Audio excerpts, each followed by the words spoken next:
Bismillahirrahmanirrahim. Alhamdulillahirrabbilalamin. Wassalatu wassalamu ala sayyidina Muhammad wa ala alihi wa sahbihi wa barik wa sallim. Amin amin ya rabbal alamin. Apa kabar kalian semua wahai masyarakat sosial media? Semoga saja kalian semua dalam penjagaan dan perlindungan Allah Subhanahu wa taala. Pesan saya, jangan lupa untuk selalu berselawat kepada baginda Rasulullah sallallahu alaihi wasallam. Jadi kemarin kita sudah menonton bersama-sama yaitu sejarah Laut Mati, ya kan? Dan sekarang kita kembali lagi menonton di channelnya Tazkirah Ustadz lagi, yang judulnya adalah Di mana terletaknya kapal Nabi Nuh? Tanda tanya, yang disampaikan oleh Ustadz favorit kita lagi yaitu Ustadz Auni Muhammad. Kenapa saya suka Ustadz ini? Karena Ustadz ini membahas tentang sejarah-sejarah dulu dengan jelas dan rinci, ya kan? Jadi seperti biasa, link originalnya aku taruh di bawah deskripsi. Bisa ditengok dan bantu support channelnya Tazkirah Ustadz. Langsung saja kita ke videonya. Apa? Are you ready? Let's go. Tazkirah Ustadz. Oke, fokus kita menontonnya ya masyarakat seperti biasa, fokus. Oke. Seterusnya, yang ketiga, apa yang Allah bagi pada Daud? Ilmu. Rujuk surah An-Naml ayat 15. Allah cerita pasal ilmu yang dikurniakan pada Daud gabungan dengan anak dia sekali Sulaiman. Yang keempat, kekuatan. Allah bagi kekuatan pada Nabi Daud. Buka surah Sad ayat 17. Itu kekuatan. Yang kelima, taskhiril jibali wan nas. Mampu menggerakkan gunung-gunung dan manusia. Itu ada dalam surah apa? Surah inilah, surah Sabah. Yang keenam, Allah bagi taubat kepada Nabi Daud disebabkan kekeliruan. Ada kekeliruan yang berlaku dalam hidup Nabi Daud. Nabi Daud bertaubat kepada Allah dan Allah menerima taubatnya. Buka surah Sad ayat 25. Kemudian Allah menceritakan tentang apa? Selain daripada taubat Nabi Daud, al-hukmu bil adli, yang ketujuh. Bila dia pemerintah, bila dia raja, bila dia pemimpin, dia berhukum dengan hukuman yang adil. Surah Sad ayat 26.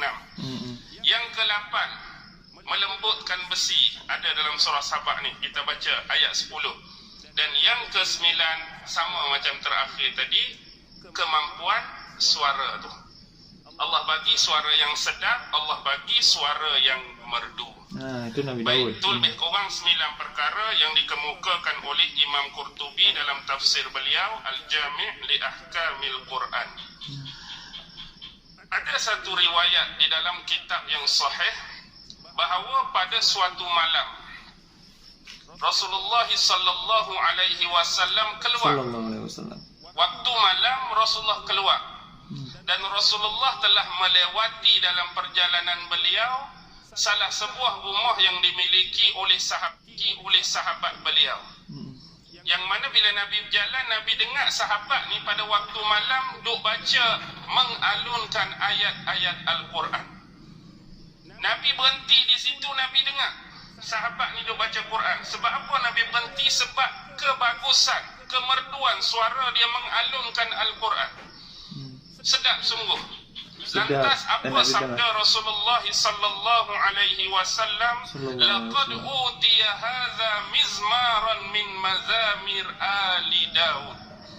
Sesungguhnya orang ini benar-benar telah dikurniakan dengan kelebihan kemerduan suara ahli keluarga Daud. Itu Nabi Habib. Orang ni benar-benar dikurniakan kemerduan suara ahli keluarga Daud.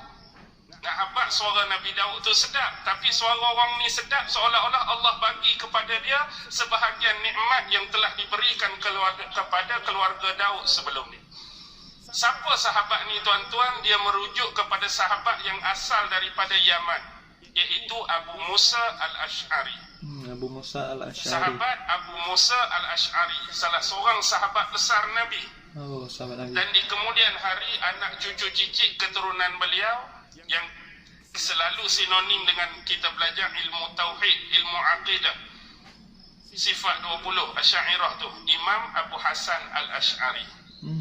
Tu cucu cicit dia lah tu, Imam Abu Hasan Asy'ari ni. Ni nenek moyang dia yang hidup sahabat zaman Nabi, Abu Musa Al-Asy'ari. Abu Musa Dan Al-Asy'ari. sedikit tentang Abu Musa, dialah wakil sewaktu majlis tahkim konfrontasi antara dua sahabat besar dulu, iaitu perang Siffin di antara Sayyidina Muawiyah bin Abi Sufyan dengan Sayyidina Ali bin Abi Talib. Jadi bila berlaku majlis tahkim, majlis perdamaian tu, Abu Musa Asy'ari mewakili pihak Sayyidina Ali, manakala pihak Muawiyah diwakili oleh sahabat politik yang licik, iaitu Sayyidina Amr bin Al-As. Itu cerita panjang lah. Baik, seterusnya ada satu pandangan yang dibawa oleh Imam Ibnu Katsir yang datang daripada Abu Musa An-Nahdi. Abu Musa An-Nahdi mengatakan, sesungguhnya aku belum pernah mendengar satu suara pun daripada alat-alat permainan ataupun alat muzik yang ada pada zaman aku. Aku tak pernah dengar lagi, belum pernah dengar. Maksudnya dia bukan tak dengar alat muzik tu, dia dengar. Tapi aku tak pernah dengar mana-mana alat muzik atau permainan pada zaman aku yang lebih merdu daripada bacaan Al-Quran yang dialunkan oleh Abu Musa Asy'ari. Ini adalah satu perkataan sebagai muqaranah, perbandingan. Bila kawan ni baca Al-Quran banding dengan alat muzik ni, tak boleh lawan. Lagi merdu bacaan Abu Musa Asy'ari lagi. Okey, seterusnya kita pergi kepada penafsiran ayat ya jibalu awwibi ma'ahu wat-thair. Wahai gunung ganang, wahai burung-burung, bertasbihlah bersamanya berulang-ulang kali. Poin kita ialah pada kalimah awwibi. Apa maksud awwibi? Maksud awwibi salah satunya adalah pandangan daripada sepupu Rasulullah, Abdullah ibnu Abbas radhiyallahu taala anhuma, anak pak saudara Nabi lah, Abbas bin Abdul Muttalib. Dan dia juga adalah mewakili pandangan Imam Mujahid, salah seorang tokoh besar. Dan selain daripada keduanya, memaknakan awwibi dengan maksud bertasbihlah. Awwibi itu bertasbihlah lah, sebagaimana terjemahan tadi. Pandangan yang kedua datang daripada Abu Maisarah. Abu Maisarah menduga dan menyangka bahawa kalimah awwibi ini bukan bahasa Arab yang tepat. Bukan bahasa Arab itu sendiri saya nak abad, tapi dia bukan merujuk, perkataan ini bukan asal daripada bahasa Arab yang betul, tetapi kalimah awwibi ini ialah bahasa daripada bangsa Habsyah. Bangsa Habsyah. Habsyah ni duk mana? Tak tahu Ustaz. Habsyah. Dulu ada Raja An-Najasyi kan, sahabat-sahabat Nabi suruh mereka berhijrah cari perlindungan di Habsyah. Dan ni negara Habsyah zaman moden negara apa? Palestin. Utopia. Oh, Utopia. Utopia. Ibu negara dia Addis Ababa tu. Okey. Banyak tahu dulu Ustaz ni ya. Habsyah ni termasuk di dalam kerajaan. Kita belajar tentang Nabi apa sebelum ni? Nabi Daud dengan Ratu Bilqis kan, penguasa Sabak tu. Sebab Bilqis ni termasuk penguasa Sabak kuno. Sabak kuno dengan Sabak moden berbeza. Inilah perlu kepada, dia panggil didaktif demonstrate. Yang ni penting untuk ulama-ulama Islam tahu. Sebab bila berinteraksi dengan ayat-ayat Al-Quran, tuan-tuan, kita tak mau terlalu jumud. Kita tak mau terikat dengan didaktif yang sebelum ni kita sebut sebagai didaktif teosofi, kita sebut sebagai didaktif historik, kita sebut sebagai didaktif yang melibatkan hukum-hukum dan syariat semata-mata.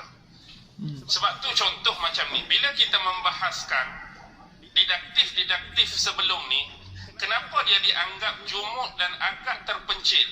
Kerana kita hanya membahaskan tentang perkataan-perkataan dan pendapat-pendapat imam. Kita tak menafikan sebenarnya. Contoh kita baca tafsir kan, bila kata sebut kerajaan Sabak, Jadi orang ni kata sabak ni merujuk kepada apa? Imam ni sabak merujuk kepada apa? Pandangan ni sabak merujuk kepada apa? Itu kita terima. Tapi didaktik demonstrate kita kaji sungguh-sungguh. Bila sabak ni dikaitkan dengan zaman Bilqis, dia merujuk kepada kerajaan mana? Itu penting. Sebab dia melibatkan sejarah. Kita takut kita rangkum sebut sabak secara umum, dia jadi tersilap dalam perspektif sejarah. Maksud saya senang saja. Kalau sebut sabak kuno, dia melibatkan 3 negara. Pertama, Yaman sendiri, Eritrea sekarang, dengan Habsyah tu sendiri, dulu bawah sabak kuno. Bila mari zaman moden, dia sebut sabak yang moden tu baru betul-betul bawah kerajaan Yaman tanpa melibatkan 2 negara lain tadi. Satu aja, Ustaz. Faham tak maksud saya tu? Sini mungkin boleh jadi kesilapan kalau kita tak memahami didaktif ini secara demonstrate. Secara demonstrate. Mudah bahasa demonstrate ni, kita analisis, kita cari sungguh-sungguh. Berbanding dengan kita duk cara hal sejarah, kita duk cara hal pendapat. Nak bagi mudah faham senang macam ni lah. Duk mana kapal Nabi Nuh? Kapal Nabi Nuh, kita kata berlabuh kat mana? Kita masih lagi duk main pandangan-pandangan. Oh, imam ni kata berlabuh sini, imam ni kata berlabuh sini, imam ni kata berlabuh sini. Dia duk ala kertas. Apa yang Mak Saleh buat, apa yang orang putih buat, mereka dah pikul pek cari tempat tu sungguh-sungguh. Mencari mereka. Bukan duk main, ni pandangan duk sini, pandangan duk sini. Bukan kata benda tu tak bererti. Benda tu kita kena hormat sebagai salah satu bentuk pandangan. Tapi dalam banyak-banyak pandangan tu mesti ada hak paling benar, hak paling tepat. Dia tak boleh jadi 2-3 tempat. Lepas tu hak kita duk bergaduh mana biasanya? Kita sini, imam ni mengatakan sekian-sekian, hadis ni tak sahih, ni popak-popak duk main sini ya. Orang lain pikul pek cari dah tempat tu. Kita buat ke tak benda tu? Kita buat ke tak benda tu? Siapa yang buat dulu? Mereka yang buat dulu. Mereka pergi kaji, mereka pergi start berjalan, mereka pergi cari. Itulah kena ada didaktif demonstrate tu. Nak membuktikan kebenaran benda tu. Bukan setakat berlegar hanya setakat pandangan-pandangan imam semata-mata. Tanpa kita menafikan ketokohan dan ilmu mereka dalam mengeluarkan pendapat tu, tak. Tapi buat kerja secara analisis dan betul. Dari sudut kajian dan pencarian. Sudah habis masyarakat sosmed. Jangan lupa subscribe ya, Tazkirah Ustaz. Itu udah habis kita tonton bersama-sama, wahai masyarakat sosial media. Kurang banyaknya kita udah dapat ilmu lah, ya kan? Dapat ilmu tentang jikalau banyak pendapat imam-imam itu, pendapat imam itu memang harus kita hormati dan harus kita baca bersama-sama, dan lebih baik kita teliti di mana tempatnya dan di mana letak sejarah itu. Maksudnya sejarah yang terjadi itu, maksudnya di mana tempatnya dan kayak mana sekarang, ya kan? Ada baiknya begitu. Moga saja ilmu yang Ustaz bagikan kepada kita semua bermanfaat. Ambil baiknya, buang buruknya. Oke, masyarakat sosmed. Jadi, semoga saja Ustaz-Ustaz yang menyampaikan ceramah dan dakwah selalu Allah lindungi dan Allah beri kemudahan kepada mereka semua untuk menyampaikan dakwah-dakwah Nabi dan petuah-petuah ulama dan semuanya. Jadi mungkin segitu saja video kali ini. Jikalau banyak kesalahan dan kekurangan, jangan lupa untuk dikoreksi di kolom komentar di bawah. Oke, kita interaksi di sana dan kita sama-sama belajar di sana. Oke, masyarakat sosmed. Oh ya, masyarakat sosmed, jangan lupa ditekan hidupnya tombol like di bawah dan subscribe yang warna merah itu dan nyalakan lonceng notifikasinya. Dan jikalau tidak keberatan, boleh di-share kepada grup-grup mana mungkin, terserah kalian. Semoga saja share kalian dapat bermanfaat kepada mereka semuanya. Oke, jadi mungkin segitu saja. Saya Mudi dari Aceh mengundurkan diri dari hadapan kalian semua yang masyarakat sosial media. Wassalam. Bye bye.